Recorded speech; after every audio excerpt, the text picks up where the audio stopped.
Hello dear viewers, greetings from Robin Dawood advocate.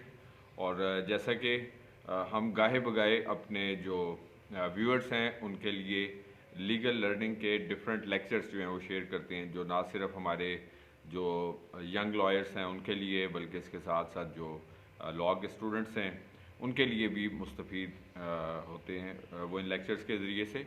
और आज का जो मेरा टॉपिक है वो बेसिकली कॉन्ट्रैक्ट एक्ट 1872 के हवाले से मैं एक टॉपिक है बेसिकली तौर पर, जिसमें हम देखेंगे कि फ्री कॉन्सेंट जो है वो क्या है, बेसिकली एग्रीमेंट क्या होता है जी, और कॉन्ट्रैक्ट क्या होता है बेसिकली तौर पर इनके बारे में हम सीखेंगे। तो सबसे पहले हम देखते हैं कि जी कॉन्ट्रैक्ट एक्ट 1872 का सेक्शन 10 और जो है वो इस चीज़ को डील करता है कि कॉन्ट्रैक्ट फॉर्म करने के लिए एटलीस्ट दो पार्टीज़ का एग्रीमेंट होना ज़रूरी होता है, एग्री होना।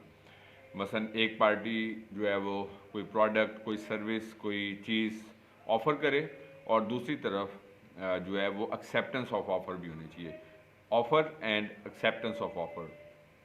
So this is basically the first ingredient in forming an agreement which leads to the contract. So this comes under section 10 of Contract Act 1872 और section 13 फर्दर आगे इसको एलेबरेट करता है कि इस कॉन्ट्रैक्ट को फॉर्म करने के लिए फ्री कॉन्सेंट का होना ज़रूरी है। कि मसलन कोई ऐसा नहीं होना चाहिए कि कोई बायर है या कोई सर्विसेज को अवेल करना चाहता है तो उसके ऊपर किसी तरह का कोई प्रेशर हो या कि जी वो ये काम करे, चाहे वो किसी भी मतलब कैटेगरी में। ये सिर्फ हम चीज़ों की, हम ये सर्विसेज की सिर्फ बात नहीं कर रहे, हम प्रोडक्ट्स की बात नहीं कर रहे, हम अपने डे टू डे मैटर्स की, रिलेशंस की भी इसमें हम बात करें।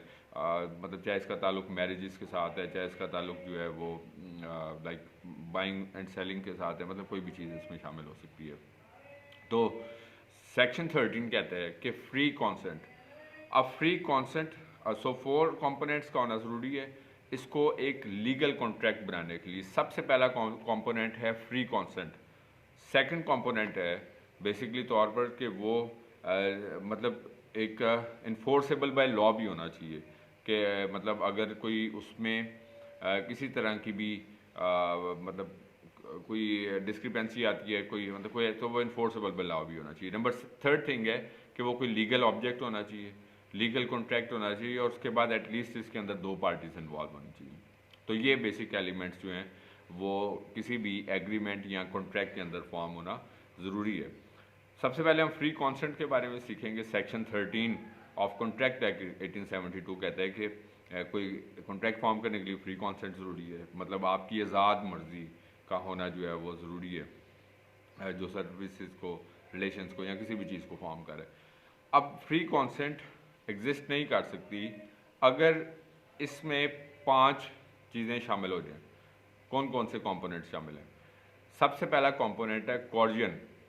कॉर्जन कॉन्ट्रैक्ट एक्ट का सेक्शन 15 के अंडर आता है जी। और कॉर्जन ये होता है कि आप किसी को थ्रेटन करके कोई चीज़ जो है वो बेचें, कोई सर्विस बेचें, कोई किसी चीज़ के लिए मजबूर करें। ये सेक्शन 15 है कॉर्जन जिसको हम कहते हैं। और इसके साथ साथ जो अनड्यू इन्फ्लुएंस है कॉन्ट्रैक्ट एक्ट का, ये इसका सेकंड इंग्रेडिएंट है। फ्री कॉन्सेंट नहीं हो सकती अगर कोई जो सेकंड पार्टी है, जो मतलब ऑफर वाली पार्टी है, तो वो अपना कोई अनड्यू इन्फ्लुएंस इस्तेमाल करे, मतलब अपने किसी ओहदे का, अपने किसी मतलब पावर का, अपने वसाइल का, अपनी ताकत का, अपनी किसी भी चीज़ का, ये अनड्यू इन्फ्लुएंस कहलाता है। ये section that is covered by section 16 of contract act. और थर्ड कंपोनेंट जो नहीं होना चाहिए एग्रीमेंट को फॉर्म करने के लिए, दैट इज़ फ्रॉड। कि अगर सर्विसेज फ्रॉड के ज़रिए से या चीज़ों को फ्रॉड के ज़रिए से बेचा जा रहा है, मतलब बताया कुछ और जा रहा है। अक्सर आप ऐड देखते हैं डिफरेंट प्रोडक्ट्स के, सोसाइटीज़ के, सोशल मीडिया पे, बट वो इन रियल जो है वो फॉर एग्जांपल उनका एग्जिस्टेंस किसी और तरीके से होता है।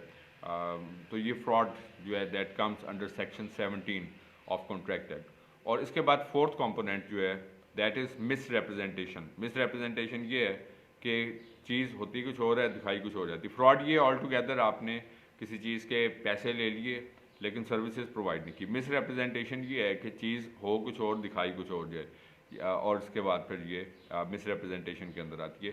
which leads to which does not lead to free consent.